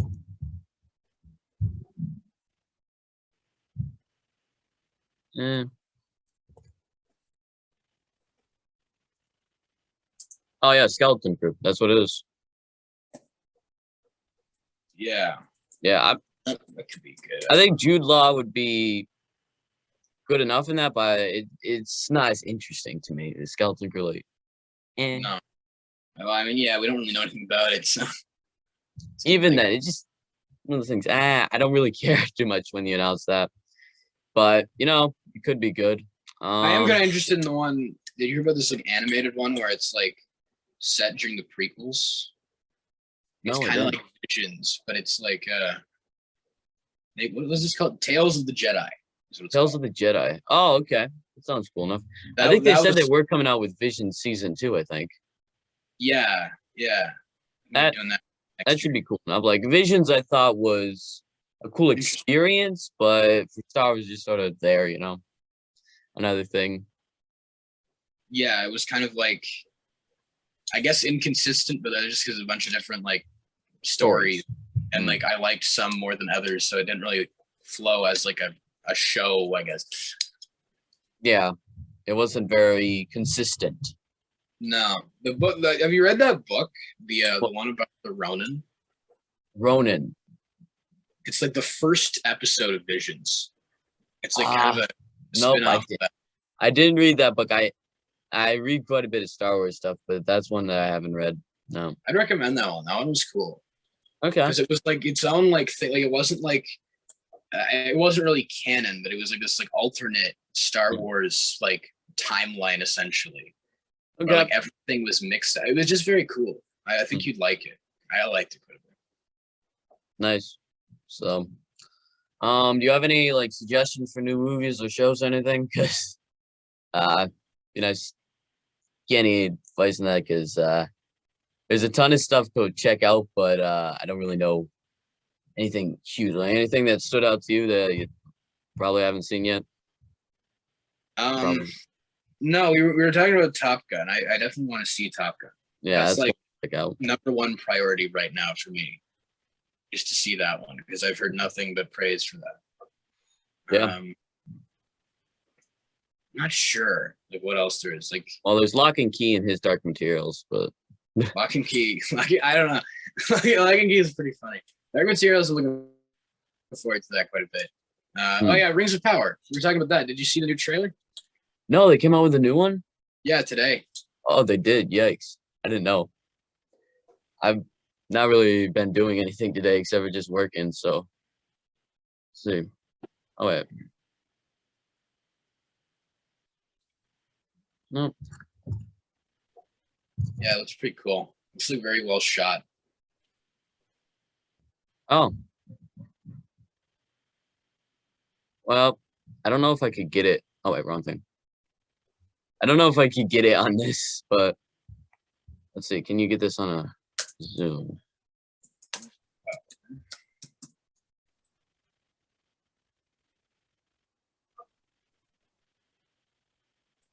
Hmm.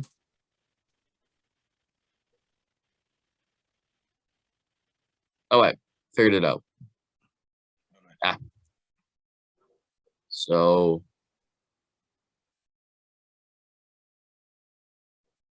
this is gonna be my first reaction to it, but here we.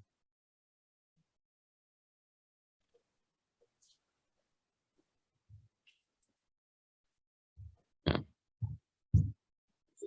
That work? I'm not sure. I can't see it. Oh wait, can you see it now? Oh yeah, I can see it. Okay. Yeah. Yeah, let's see. I actually have no idea what this is gonna look like, but let's see. Let's watch it. Huh. It looks really well shot. I'll say that. Yeah. It looks just so. Yeah, I can't wait to see this. It just look Yeah. the colors.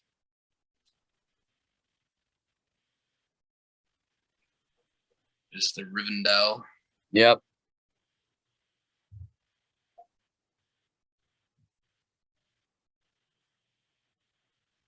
I think they confirmed that Galadriel is one of the elves that you see. Hmm. Trailer. So there's one character that we know. There she is.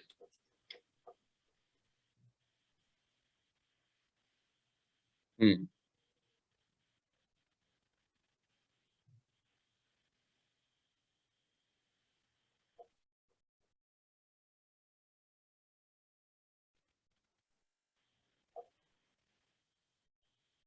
Wow.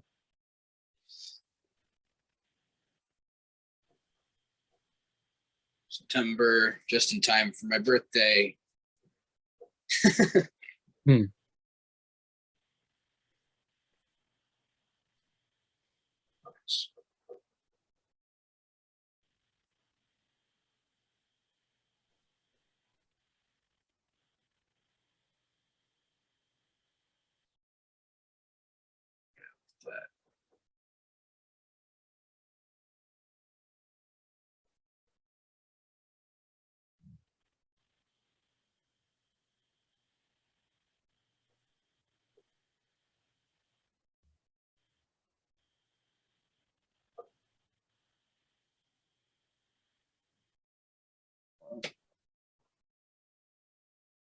Three rings went to the elf lord. 7 to the dwarf lords, and 9 to mortal men doomed to die.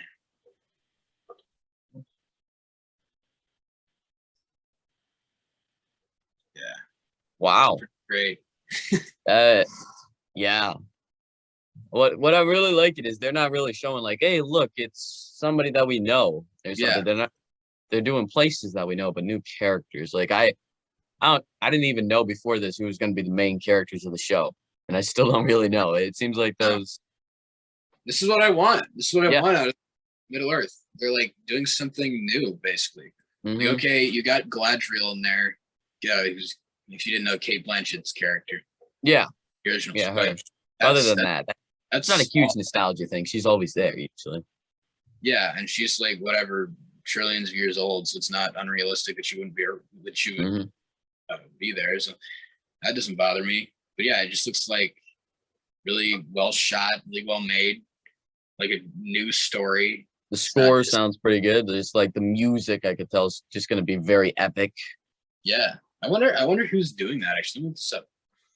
Yeah, it seems like an interesting thing because, like, for music this year at least, I think the best thing that's come out so far is the Batman score from Oh yeah, Giacchino. That was great. what was it called? Yeah,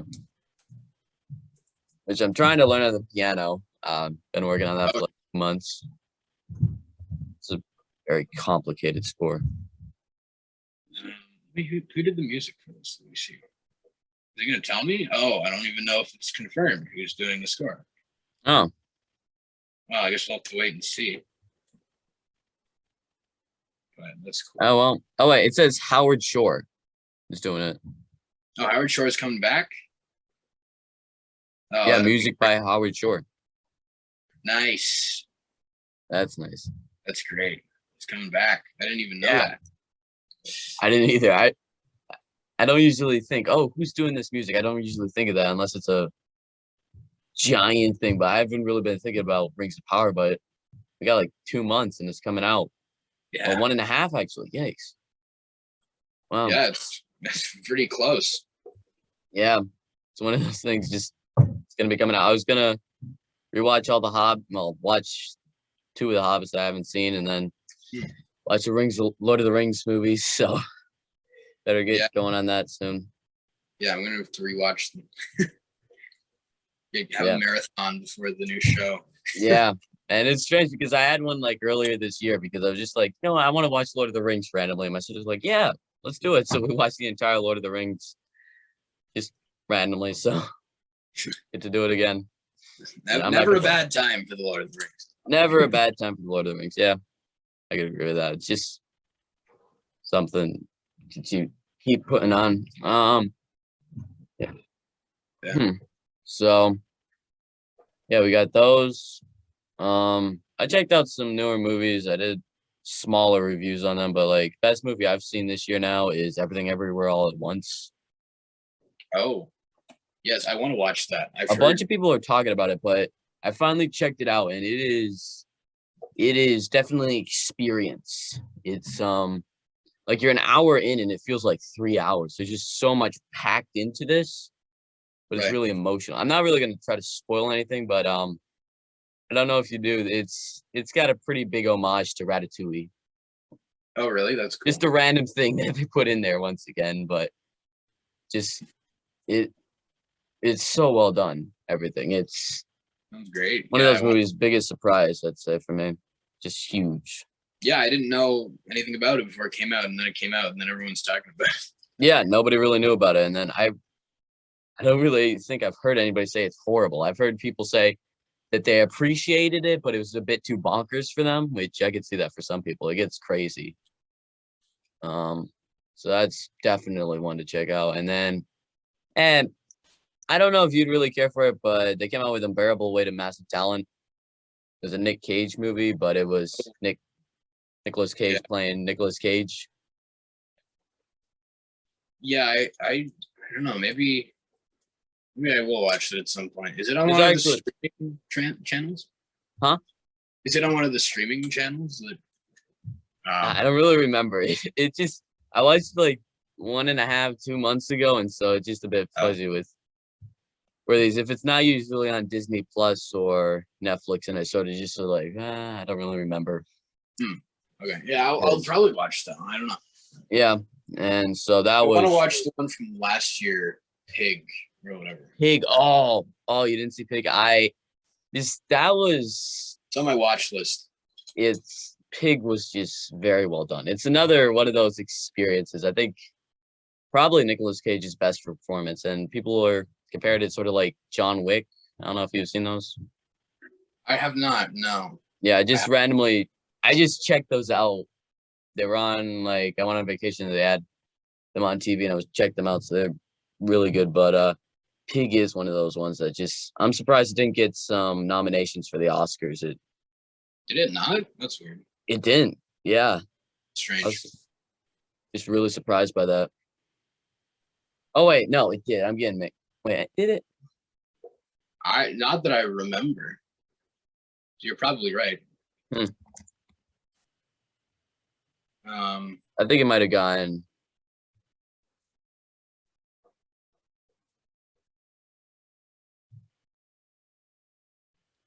No, it got nothing. Oh, Absolutely nothing. that's Well, that's unfortunate. disappointing. It might be a bit too weird, but it was just very well done. I really enjoyed it. So Pig, Everything Everywhere All at Once. Now we got some shows to look forward to. We'll see.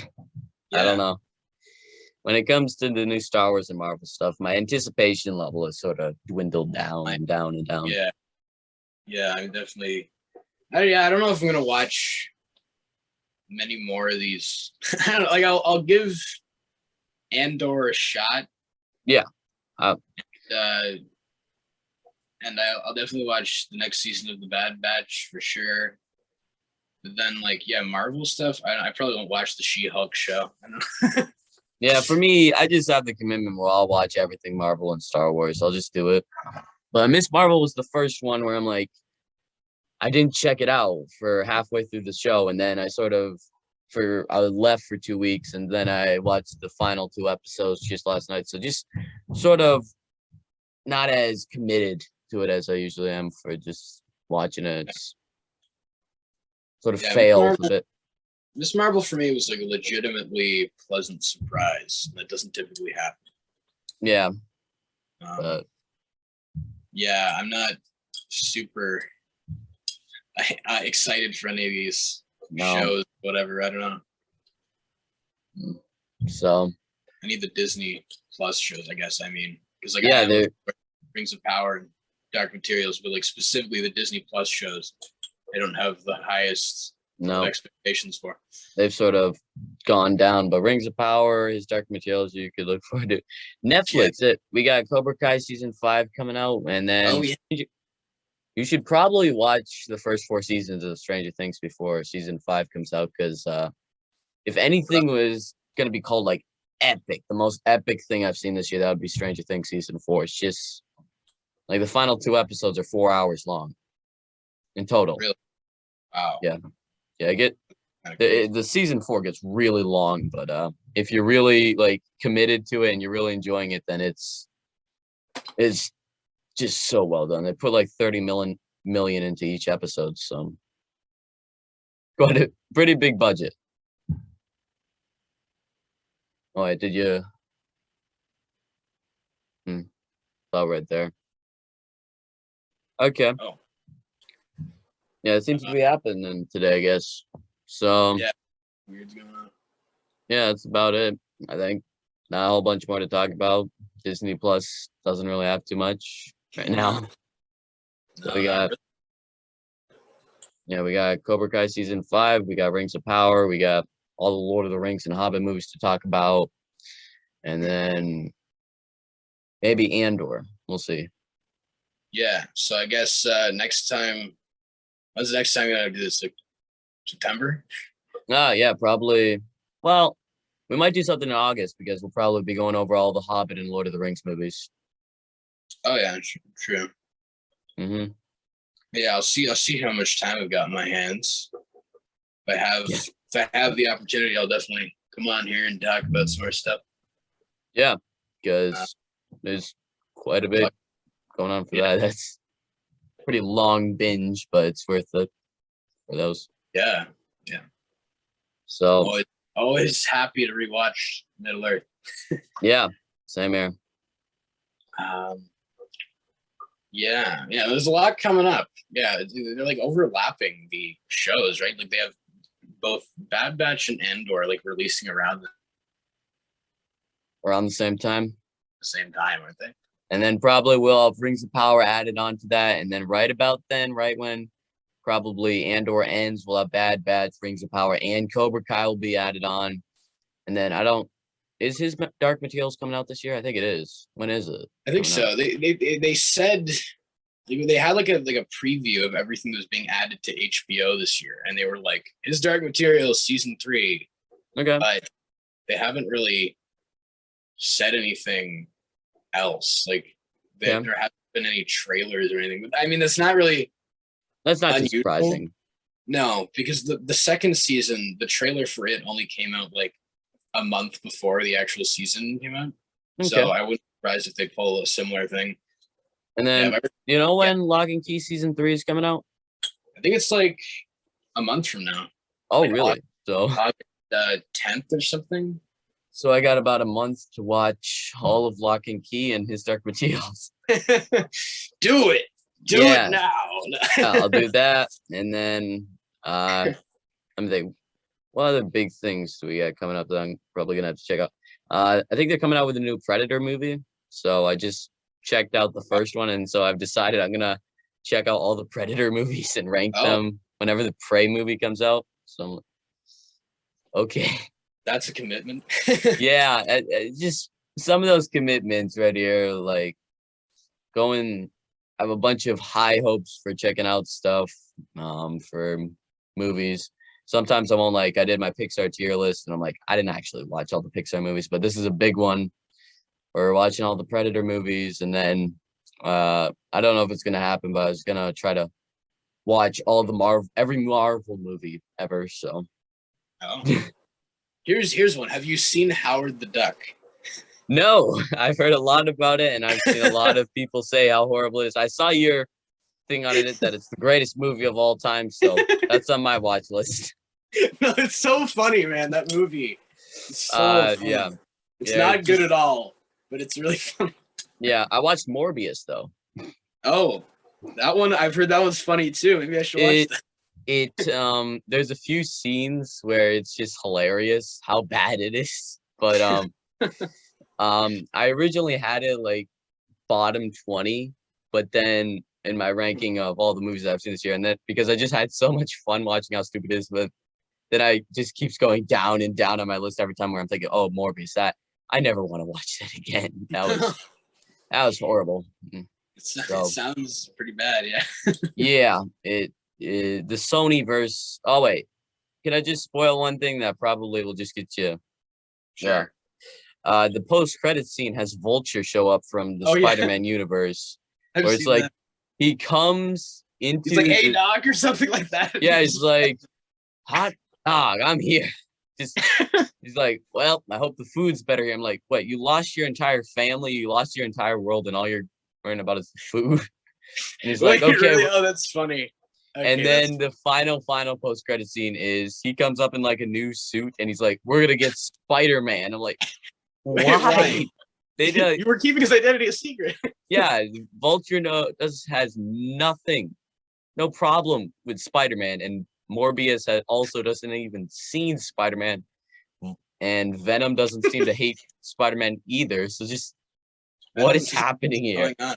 It's so bizarre. Yeah, like what? It's weird. They're like insistent upon making these like movies about villains. Yeah, and making them into like heroes. Like, yeah, they got the Kraven the Hunter movie coming out, which no, I'm not looking forward to anything Sonyverse. They have the Madam Web movie, which is she goes through portals, so bunch of cameos. And then they announced this random boxer guy from like one Spider-Man comic, a few panels of a Spider-Man comic, is getting his own movie. This random boxer guy. Yeah, that's great. It's just Wow. And then I Venom can't wait for 3. the movie about the boxer guy. It's gonna be great. Yeah, the boxer guy from Spider-Man. Just this they said I hope they just make Morbius 2. It's Morbin time. Morbius 2. They actually read the script. I'm like, if they make Morbius 2, it's Morbin time, and they actually literally make this and make the biggest meme movie of all time. That would be so great. Did you hear how like they re-released the movie after like and nobody saw it, and then like failed again? It's hilarious, and they're like, "Oh, people want to see this." No, nobody wants to see it. They just want to make fun of it. No one cares about Morbius. No. So maybe in like 2 years they'll come out with Morbius 2. It's Morbin time, and it could be the official worst movie of all time. But that would be great. Until then, I'm satisfied right now with all the Morbius that we got. Yeah, that's enough Morbin for now. Yep. So the other thing that came out is Minions 2: Rise of Gru. Oh yeah, my friend saw that actually. Yeah, I'm surprised. I knew somebody that checked it out. I'm surprised how much people are like, it's not horrible. I'm like, oh wow, it's not horrible. Yeah, that's weird. Yeah, so I think like my grandmother's coming to bring my little brothers to see, and I'm like, hey, I'll go. I'll check it out. Just randomly, Yeah. I'll check it out. So Oh, did you hear about? There's another movie. Did you hear about the Elvis movie? oh yeah, the Elvis movie. A lot of people have been saying it's really good. It was one of those movies I was not looking forward to. It was just like, okay. And then they're like, it's top 5 movies of the year. I'm like, I'm gonna check that out whenever it comes out and streaming. I hadn't even heard about it, but I kind of want to watch it. Like I'd heard about it because I got a friend that was like seriously into Elvis like 6 months ago, and then he sort of forgot about it all. So he was looking forward to it, and then he's just like, I don't care. So I'll check it out. They said it's 2.5 hours long, so it'll be an experience. So yeah, I've been checking out a lot of those like musical biopic movies recently. Yeah, I saw you checked out Rocket Man and then Bohemian Rhapsody. I wanted to check out Rocket Man actually. That was one that, just seemed interesting to me. Rocket Man was good. I liked that movie. Yep. And then that was Bohemian Rhapsody. It was like kind of over. I don't know. It's like some people get really mad when they aren't like completely historically accurate. And I'm like, but they're like these fictional biography movies. They're not gonna so it doesn't have to be 100%. Oh, another one that's coming out. I don't know if you know who this is, but they're actually coming out. We have like a Roku, and they say Roku original Weird Al Yankovic. Oh, do you even know that he does weird parodies? And it's just one of those things. It's just one of those things. I'm like, you know what? Now we got that to look forward to. Wow, I can't wait for the Weird Al movie. That sounds like a 10 out of 10. Oh, and they have Daniel Radcliffe playing Weird Al. Daniel Radcliffe? What? Yes. Really? And they have him like in the thing, in like the trailer. He's like, somebody's got an accordion. They just all end up accordions. It's like, this movie is going to be stupid and fun. Probably. It might be actually really fun and emotional, or it might just be a stupid fun movie. But no matter what, I'm going to check it out. Yeah. So, I think that's where we'll end the actual recording thing. So, yeah, that's it.